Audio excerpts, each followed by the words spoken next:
आरो, मेहनत, मोहब्बत और उम्मीद की कहानी। पहाड़ों के दामन में हरे भरे जंगल के किनारे एक छोटा सा गांव आबाद था। इस गांव के साथ ही जंगल में बांस के दरख्तों के दरमियान एक गरीब सी पांडा फैमिली रहती थी। इस खानदान में 4 अफराद थे। बाबा पांडा, माँ पांडा, उनका बेटा आरो और सबसे छोटी बेटी लेना। ये लोग दौलतमंद नहीं थे, मगर मोहब्बत से भरपूर थे। बाबा पांडा रोज जंगल से बांस, फल और लकड़ियां लाकर अपने खानदान का पेट पालता था। माँ पांडा घर संभालती और आरो अपने वालिद का हाथ बटाता। लेना कमजोर थी, अक्सर बीमार रहती, मगर उसकी मुस्कुराहट पूरे घर को रोशन कर देती थी। एक हादसा जो सब कुछ बदल गया। एक दिन बाबा पांडा हस्बे मामूल जंगल में काम कर रहा था कि अचानक एक बड़ा दरख्त उस पर आ गिरा। चीखो पुकार मच गई। आरू दौड़ता हुआ आया, मगर बहुत देर हो चुकी थी। बाबा पांडा शदीद जख्मी हो चुका था। उस दिन के बाद बाबा पांडा काम के काबिल न रहा। घर की खुशियां खामोशी में बदल गईं। माँ पांडा की आंखों में मुस्तकिल फिक्र बस गई और लेना की बीमारी दिन बदन बढ़ती चली गई।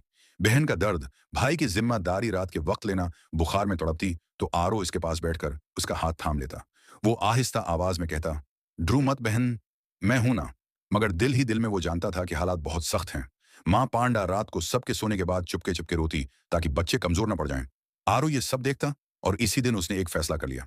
आरो की जदोजहद। अब आरो रोज सवेरे उठता, जंगल में बांस काटता, फल जमा करता, कभी शहद ढूंढता।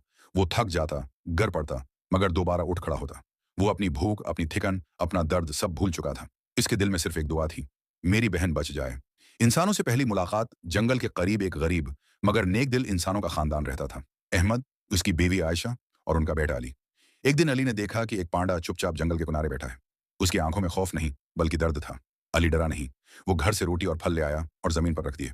आरू ने पहले पीछे हटने की कोशिश की, मगर भौक और मजबूरी जीत गई। उसी लम्हे इंसान और जानवर के दरमियान एक अनोखा रिश्ता बन गया। उम्मीद की करण अली ने अपने वालिदीन को आरू की कहानी बताई। आयशा की आंखों में आंसू आ गए। वो बोली, ये सिर्फ जानवर नहीं, ये भी एक भाई है। जब लीना की हालत बहुत ज्यादा बिगड़ गई तो अहमद गांव के डॉक्टर को ले आया। डॉक्टर पहले हचकचाया, मगर जब उसने लीना की हालत देखी तो उसका दिल पसीज गया। इलाज शुरू हुआ। आरो दिन रात दुआ करता रहा। खुशी का लम्हा एक सुबह लेना ने आहिस्ता से आंखें खोले। उसके होंठों पर हल्की सी मुस्कुराहट थी। माँ पांडा की आंखों से आंसू बहने लगे। बाबा पांडा ने कमजोर आवाज में कहा, मेरे बेटे, तुमने हमारा घर बचा लिया। आरू की आंखों में खुशी के आंसू थे। खुशगवार इंजाम। कुछ महीनों बाद लेना मुकम्मल तौर पर सेहत याब हो चुकी थी। बाबा पांडा भी आहिस्ता आहिस्ता चलने लगा। गांव वालों ने जंगल के करीब एक महफूज जगह बना दी जहां पांडा खानदान सुकून से रह सके। अली और आरू अब दोस्त थे। इंसान और जानवर एक दूसरे को खौफ से नहीं, मोहब्बत से देखते थे। पैगाम ये कहानी हमें सिखाती है कि मेहनत, मोहब्बत और इंसानियत अगर जिंदा हूं तो ये दुनिया हर किसी के लिए खूबसूरत बन सकती है।